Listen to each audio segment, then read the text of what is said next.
তার ব্যক্তি জীবনের বাইরে না। আমি যদি বলি, বাপ্পা যদি বলে, রাসেল তুমি যদি বলো, বা আরো যারা দেখছে তোমরা যদি বলো যে আমি ঠিক আছে, আমি আমার লাইফে যা খুশি করতে পারি, যা খুশি ফেসবুকে পোস্ট দিতে পারি, সমাজে দু একটা মানুষ কথা বলবে তো আমি তাকে ইগনোর করে ফেলবো। তোমরা, আমরা এগুলো করতে পারি কারণ আমরা আম জনতা, we are mango people. But Shakib Khan সেটা না, শাকিব খান সেটা নয়। শাকিব খান একজন দেশের সর্বোচ্চ স্টার, তিনি একটা সম্মানের সর্বোচ্চ জায়গায় থাকে, তিনি দেশকে রিপ্রেজেন্ট করে বহির্বিশ্বে। 2017, 18, 19 এবং 23-এর আগ অব্দি যে দর্শক শ্রেণীরা তাকে দেখতো, সেই দর্শক শ্রেণী আর 23-এর পরের 25-এ এসে যে দর্শক শ্রেণী, তার মধ্যে আমূল পরিবর্তন। তিনি তার নিজের কাজের যোগ্যতায়, ডেডিকেশনে কিন্তু এই জায়গাটা তৈরি করেছে, তাই তো? তো আমরা যখন, তোমরা যখন ভক্তকুল সাকিবিয়ান, তোমরা যখন বলো যে আমরা কিন্তু তার কাজ দেখে ভক্ত হয়েছি, ভাই আমরা তার কাজ নিয়ে থাকবো, ব্যক্তি জীবন নিয়ে আমাদের কোনো মাথা ব্যথা নেই, যা খুশি তাই করুক। এটা একটা দায়িত্বশীল ভক্তের বা তার ভালো চাওয়া কোনো মানুষের কথা হতে পারে? তার মা কখনো এটা তাকে বলবে? তার বোন কখনো তাকে এটা বলবে? তার তোমরা কেমন পরিবার আমাকে একটু বলো তো। আমি তো এই পরিবারের সদস্য থাকতেই চাই না। কেমন পরিবার তাহলে তোমরা? এই যে কথায় কথায় আমরা বলি শাহরুখ খান, কথায় কথায় আমির খান, কথায় কথায় সালমান খান, তো তারা তাদের ব্যক্তি জীবনটাকে কিভাবে দেখে? কখনো দেখেছো গৌরী খানের সাথে এরকম পর্যায়ের কোনো রকম কোনো ছবি, কোনো কিছু কখনো সামনে এসছে to prove them we are very happy কাপল? তার মানে কি শাহরুখ খান গৌরী খান কত বছরের সম্পর্ক? ব্যক্তি জীবন কাকে বলে? এই যে টম ক্রুজ বলো, বা তোমরা ওপার বাংলার একটা ছোট সেলিব্রিটি দেবজিৎকেই বলো না কেন, তারা তাদের ব্যক্তি জীবনটাকে কতটা গুছিয়ে রাখে, কতটা আড়ালে রাখে, কেন রাখে? একজন সালমান খান, সে ড্রিঙ্ক করে না, সে তো প্রতি মাসেই তার ফার্ম হাউসে নিয়ে যাচ্ছে, প্রতি মুহূর্তে গার্লফ্রেন্ড চেঞ্জ করছে। এক শাহরুখ খান, তারও তো কত কত গার্লফ্রেন্ড ছিল গৌরীর পরেও। তো এই যে স্ক্যান্ডাল গুলো, কেউ স্ক্যান্ডালের বাইরে না, ঠিক আছে, কেউই দুধে ধোয়া তুলসী পাতা না, কিন্তু আমরা কখনো সেগুলো দেখতে পারি না। তার দেশের মানুষ কখনো এগুলো নিয়ে গসিপ করার সুযোগ পায় না। কেন পায় না? কারণ ওগুলো কখনো সামনে আসে না, ওগুলো কখনো সামনে আসতে দেওয়া হয় না, কারণ তাদের ব্যক্তি জীবনটা তাদের কাছে অনেক বেশি গুরুত্বপূর্ণ। আমি একজন স্টার, আমি একজন অনেক বড় স্টার, আমার ব্যক্তি জীবনের ইম্প্যাক্টটা আমার ক্যারিয়ারে কতটা পড়বে এটা কিন্তু তারা বুঝতে পারে। এ কারণে তারা ব্যক্তি জীবনটাকে সবসময় সুন্দর করে গুছিয়ে রাখে। আর তোমরা বলছো পরিবার হয়ে যে ব্যক্তি জীবন কোনো গুরুত্বপূর্ণ বিষয় না, আমরা তার কাজ দেখে ভক্ত হয়েছি। তোমাদের কাছে প্রশ্ন রাখতে চাই, সত্যি ব্যক্তি জীবন কোনো গুরুত্বপূর্ণ না? আজকে শাকিব খান এত এত কথার মধ্যে পড়ছে, কই তার কাজ নিয়ে তো একটা কথা কেউ বলতে পারেনি, কিন্তু কাজের জায়গাটাকে ছাপিয়ে যাচ্ছে তার ব্যক্তি জীবনের এই সমস্ত অনিয়ন্ত্রিত ব্যাপার, এই সমস্ত ভুলভাল সিদ্ধান্ত। এগুলো ইম্প্যাক্ট ফেলছে না তার ক্যারিয়ারে? ফেলবে না? তোমরা বলতে পারো গলায় জোর দিয়ে? একজন মানুষ যে কিনা জনমানুষের একটা অভিনেতা, গণমানুষের অভিনেতা, সেই মানুষটার ব্যক্তি জীবন কোনো গুরুত্ব বহন করে না, এটা হাস্যকর ছাড়া আর কিছু হতে পারে? তিনি কি তোমার আমার মতো আমজনতা যে তার ব্যক্তি জীবনে কোনো ইম্প্যাক্ট ফেলবে না? তার একটা হেয়ার কাট দেখে তোমরা হেয়ার কাট করো, তার একটা ড্রেস পরা দেখে তোমরা ড্রেস পরো, তার ব্যক্তি জীবন কোনো গুরুত্ব বহন করে না? এর চেয়ে হাস্যকর কিছু হতে পারে না। তাই সত্যিকার অর্থে যদি ফ্যামিলি করো, সাকিবিয়ান একটা পরিবার, শাকিব খান সেই পরিবারের কর্তা, তাহলে সেই কর্তা মানুষটাকে সেভ করার চেষ্টা করো যুক্তি দিয়ে। ওই ভুলভাল যুক্তি কিন্তু 2025-এর দর্শক শ্রেণী খাবে না, তাই যুক্তি দিয়ে শাকিব খানকে ছোট করো না। কিছু লজিক ফেসবুকে ঘুরে বেড়াচ্ছে, হাস্যকর কিছু আইন নিয়ে কথা হচ্ছে, এগুলো আমেরিকার লাইফের জন্যই হাস্যকর। এগুলো বলে বলে শাকিব খানকে ছোট করো না। তোমাদের কাছে, অনেকের কাছে শাকিব খানকে বিভিন্ন কারণে খারাপ লাগতেই পারে, এটা তোমাদের স্বাধীনতা। যেমন আমি যখন একটা টাইমে এসে আমার যখন মনে হয়েছে যে না আমি এই সত্যটা বলবো, আমি বলেছি তো না, মানে আমি জানি আমার এবং বাপ্পার সাথে এখানে নিউ ইয়র্কের মধ্যে কিন্তু ভাই আসা মানে হচ্ছে আমরা সবসময় তার আশেপাশে সবসময় থাকি। হ্যাঁ, ওই জায়গাটা ডেফিনেটলি সাকিব ভাই আমাদেরকে দিয়েছে জন্যই তো হয়েছে ব্যাপারটা, তাই না? ভালোবাসা, সম্মান, কাছের মানুষ, এই ব্যাপারটা হয়েছে। তো সেখানটা থেকে আমি যখন তারপরেও এই সত্যটা বলার গার্ডস রাখি, তার মানেটা কি?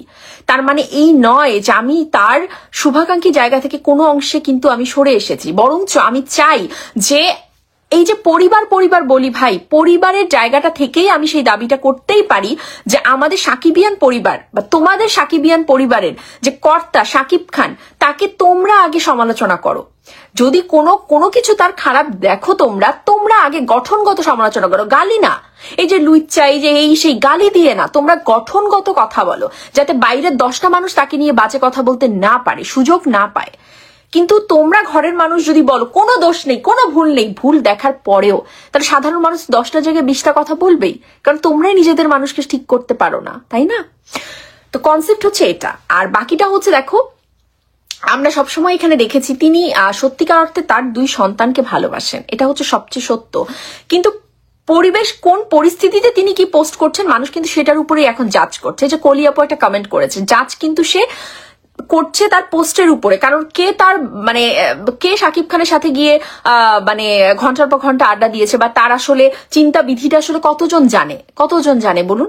জানে না। তো আমি বলছি তার 2 সন্তানকে সে খুবই ভালোবাসে, সমানভাবে ভালোবাসে। ইনফ্যাক্ট আব্রামের প্রতি তার সফট কর্নার, তার ভালোবাসা, তার ভীষণ আবেগটা অনেকটা বেশি, আমি আবারও বলছি। বাট কোন পরিস্থিতিতে তিনি এই পোস্টটা করলেন, এখন দেখো আমরা কিন্তু সেই ক্ষেত্রে বিচার করছি। এটা কিন্তু কলিয়াপুর দোষ না, বা যারা বিচার করবে তাদের দোষ না, দোষটা সময়ের। দোষটা হচ্ছে যে আপনি অলরেডি একটা পরিস্থিতি তৈরি করে রেখেছেন, এখন আপনি এখানে যেটাই দেবেন না কেন মানুষ ওইভাবেই বিচার করবে, কিছু করার নেই। যারা নিজেদের মতো করে বলে নিচ্ছ আমি অপুর ভক্ত, তোমরা বলতেই থাকো, আই ডোন্ট কেয়ার রিয়েলি। মানে এটা আমার কেয়ার করারও কোনো জায়গা না। সাকিব খানকে ভালোবাসি, আমি তার ভালো চাই, আমি তার শুভাকাঙ্ক্ষী, আমি তার ভক্ত, দ্যাটস ইট। চাই এই মানুষটা অনেক সম্মানের সাথে তার জীবনটাকে যদি আনতেই হয়, পাবলিকলি যদি আনতেই হয়, সম্মানের সাথে আনুক, ক্লিয়ার করুক, তার স্টেটমেন্ট ক্লিয়ার করুক। যে কিছু হলে সাকিব খানের কল রেকর্ড সামনে চলে আসছে, যে কিছু হলে সাকিব খানেরই দেয়া ইন্টারভিউ গুলো সামনে চলে আসছে, এগুলোকে সে ইগনোর করতে পারবে নাকি তোমরা ইগনোর করতে পারবে না? আমি ইগনোর করতে পারবো? পারছি কি? আমরা পারছি না। কারণ মানুষের কথা, এই বস্তুটা যদি ভার না থাকে তাহলে কিন্তু কোথাও কোনো সম্মান থাকে না। তুমি কোথায় কি বলছো 5 বছরের চিন্তা করে কথা বলো, যে ওই 5 বছর পরে স্টেটমেন্টটা একই থাকবে তো? আর হুট করে এসে আমি বলে দিলাম আমার সম্পর্ক নেই, আবার আমার সম্পর্ক আছে, এগুলো কি? He should really clear his statement first. এতে করে তার সম্মানটা তিনি রক্ষা করতে পারবেন, বা নিজেকে অ্যাটলিস্ট ক্লিয়ার করতে পারবে নিজের জায়গা থেকে। ঠিক আছে, এটাই আমি চাই। এখন একজন ভক্ত হয়ে, একজন শুভাকাঙ্ক্ষী হয়ে চাওয়াটা যদি আমার অপরাধ হয়, তোমরা যদি মানুষের দৃষ্টিকোণ থেকে দেখে অপরাধী মনে করো, আমার কিছু বলার নেই। আমি এই অপরাধী হলেও আমার কিছু করার নেই, কারণ আমি তার সম্মানটাতে অনেক বেশি কনসার্ন। বাট ওই ভুলভাল নিজের মন গড়া সম্মান না, সত্যিকার মানুষের কাছ থেকে পাওয়া সম্মানে আমি কনসার্ন। তাকে তোমরা ভালোবেসে দাবিটা তোলো যে ভাই আপনি ক্লিয়ার করেন, আপনি বাস ক্লিয়ার করেন। থাকেন কারো সাথে, আমরা চাই আপনার জীবনটা গুছিয়ে থাকুক, আমরা চাই একটা বয়স তো মানুষের আস্তে আস্তে হচ্ছে, আপনি নিজেকে গুছিয়ে নেন, বাট সেটা আপনি একটু ক্লিয়ার ভাবে বলেন, যাতে আপনার উপর কেউ আঙুলটা তুলতে না পারে। আমাদের কষ্ট লাগে তো না, যে আমরা যখন দেখছি বড় বড় নিউজ পত্রিকার যে পোর্টালে নিউজ হচ্ছে, তার নিচে প্রচন্ড রকম গালিগালাজ, সেই 2018-19 সালে যে গালিগালাজটা সাকিব খানকে নিয়ে হতো, তার চরিত্র নিয়ে কথা হতো, সেইগুলো এখন এসে আবার ঘটছে। এগুলো দেখতে তো আমাদের কষ্ট লাগে না? 2025-এ এসে এত ভালো কাজ করার পরেও সে তো এগুলো ডিজার্ভ করে না, বাট নিজ কর্মে সেইগুলোকে এখন সহ্য করতে হচ্ছে তাকে। তো আমি কোনো মহিলার দোষ দেব না, সাকিব খান নিজের ক্ষতির কারণ। প্লিজ এগুলো তোমরা সাকিবিয়ান, তো তোমরা তো পরিবার না, তো এই মানুষটাকে এখান থেকে একটু সরিয়ে নিয়ে আসো, নিজেরা দাবি তোলো যে 10টা মানুষ আপনাকে কথা বলবে এটা আমরা মানবো না ভাই, আপনি নিজেকে ঠিক করেন। আমরা সাকিবিয়ানরা কথা বলছি, দাবি তুলছি যে আপনি নিজেকে ঠিক করুন, একটা ক্লিয়ার স্টেটমেন্ট দিন, দ্যাটস ইট। তো অনেকে বলেন না উনি যা বোঝে তাই এক ঠিক, তো আপনি এগুলো বলার কি, আপনার কথা কি চলবে না? আমার কথা উনি চলবে না, কিন্তু যেহেতু আমি তাকে আমার বড় ভাই মনে করি, যেহেতু আমরা তাকে আমাদের বড় ভাই মনে করি, তো সেখান থেকে আমরা উপদেশ তাকে দিতেই পারি, সে নিক বা না নিক সেটা তার ব্যাপার। আমি একটা ল ফর্মে আছি, আমি একটা আইনি পেশায় আছি, আমি ফারজানা একটা আইনি পেশায় আছি।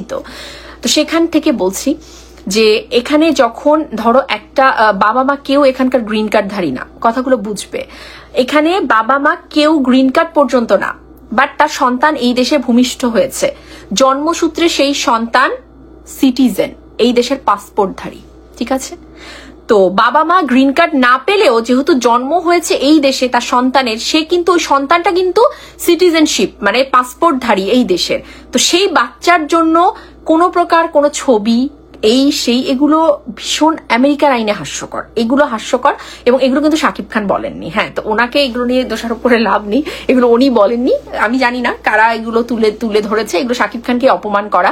কারণ ইউএসএ তে তো অনেক মানুষ আছে, বাঙালিরা আছে, শিক্ষিত মানুষ আছে, আইন একটু বোঝে, বা শিক্ষিত অশিক্ষিত বলতে কথা না, আইন সবাই এখানকার জানে। এইগুলো তুলবেন আপনারা, শাকিব খানকে অপমান করছেন না, ছোট করছেন, এগুলো করবেন না।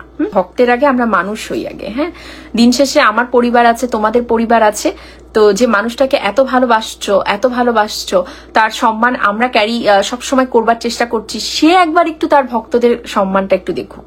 তার ভক্তরা, আমরা এত তার জন্য লড়ি, সে একটু এবার আমাদের সম্মানটা যেন থাকে, তার নিজের সম্মানটা যেন থাকে, সে ব্যবস্থাটা এবার একটু করুক, এটাই আমি চাই।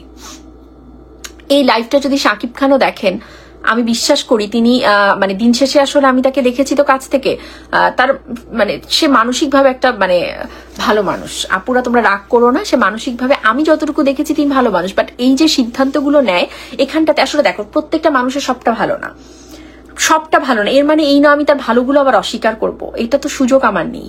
আমি চোখের সামনে তার যে ভালোগুলো দেখেছি এগুলো আমি অস্বীকার করতে পারবো না, আবার একইভাবে তার ভুলভ্রান্তি জায়গাগুলোকে অস্বীকার করতে পারবো না। সো ভুলভ্রান্তি নিয়েই মানুষ, কিন্তু তুমি কত দ্রুত তোমার ভুলভ্রান্তিটাকে শুধরে নিতে পারছো, that is your capability, that is your humanity. So ওই জায়গাটাতে আসলে তিনি ঠিকঠাক করুক, এইটাই। জয়ের প্রতি একটা সফট কর্নার আলাদা কাজ করে, নট বিকজ অফ অপু, মানে অপু বিশ্বাসের জন্য যে জয়ের প্রতি আমার সফট কর্নার কাজ করে তা কিন্তু না। জয়ের প্রতি আমি জানি না, আমাকে যদি প্রশ্ন করো আমি রিয়েলি জানি না, বাট জয়ের উপর আমার একটু বেশি সফট কর্নারটা কাজ করে বিকজ অফ হিজ ড্যাড। কারণ আমি এত তার কাছে জয়ের কথা শুনি, তো মানে শুনেছি যে জয়ের প্রতি আমার সফট কর্নার বরাবরই অনেক বেশি কাজ করে। অ্যান্ড ডেফিনেটলি বীর ছোট্ট একটা বাচ্চা, ওর জন্য অনেক অনেক দোয়া। ওকে আই লাভ অলসো বীর। সো ওরা ভালো থাকুক, ওরা দিন শেষে ভালো থাকুক, এবং ওদের চোখে ওদের বাবা আসলে সম্মানের জায়গায় থাকুক, আমি এটা চাই। জানো, দিন শেষে যদি সন্তানের চোখে কোনো পিতামাতা তাদের নিজেদের প্রতি সম্মান না দেখে, এর চেয়ে মরে যাওয়া ভালো। কোনো সন্তানের চোখে যদি তার বাবা বা মা তার প্রতি সম্মান না দেখে, এর চেয়ে না মৃত্যু অনেক ভালো। এই কষ্ট নেওয়া যায় না। তো আমি কখনোই চাই না শাকিব খান লাইফে এই কষ্টটা পাক। তো সন্তানদের সামনে নিজেকে এমন ভাবেই প্রেজেন্ট করুক যাতে তার সম্মানটা আসলে থাকে, টিকে থাকে, ভালো থাকে, ঠিক আছে? প্রত্যেকটা সন্তানের কাছে তার বাবা হয় ফাদার ফিগার, মানে হচ্ছে একটা স্বপ্নের মানুষ। মেয়ের কাছে তো বাবা তো প্রথম স্বপ্নের রাজকুমার হয়, বাবাই তার প্রথম সেই রাজকুমারের জায়গাটাতে তার বাবাকে সুপারম্যান চিন্তা করে। তো সন্তানের কাছে তার বাবা কিন্তু একটা সুপারম্যান, তো আর মা হচ্ছে সুপার উইমেন। তো ওই জায়গাটাতে সব ঠিক থাকুক, সম্মানটা ঠিক থাকুক। জীবনে শাকিব খানের ভক্ত হইয়া কত জায়গায় নিয়েছে আপু, শাকিব খানের ভক্ত হইতে হলে জুয়েল খান, তা তো অবশ্যই তোমরা যারা 2005, 2001, ধরো 1999 থেকে তোমরা যারা ভক্ত আছো, কম তো আসলে সব সময়কার জন্যই কম গ্লানি সহ্য করনি, তাই না? শোনো, গ্লানি সহ্য করা মানে অপমান সহ্য করা এটা একটা আলাদা বিষয়, কিন্তু তুমি জেনে বুঝে যখন বারংবার একই কাজ করে তোমার ভক্তদেরকে ওই জায়গাটাতেই বারবার নিয়ে যাবা, এটা কিন্তু এক বিষয় নয়। তাই আমরা চাই যে তিনি সম্মানের সাথে প্রেজেন্ট করুক নিজেকে, দ্যাটস ইট। আমার চাওয়া বাস এতটুকুই। এখন ভক্ত হিসেবে এই চাওয়াটা যদি আমার ভুল হয়, আপনারা মনে করেন এটা আপনাদের ভুল, আমার ভুল না, হ্যাঁ।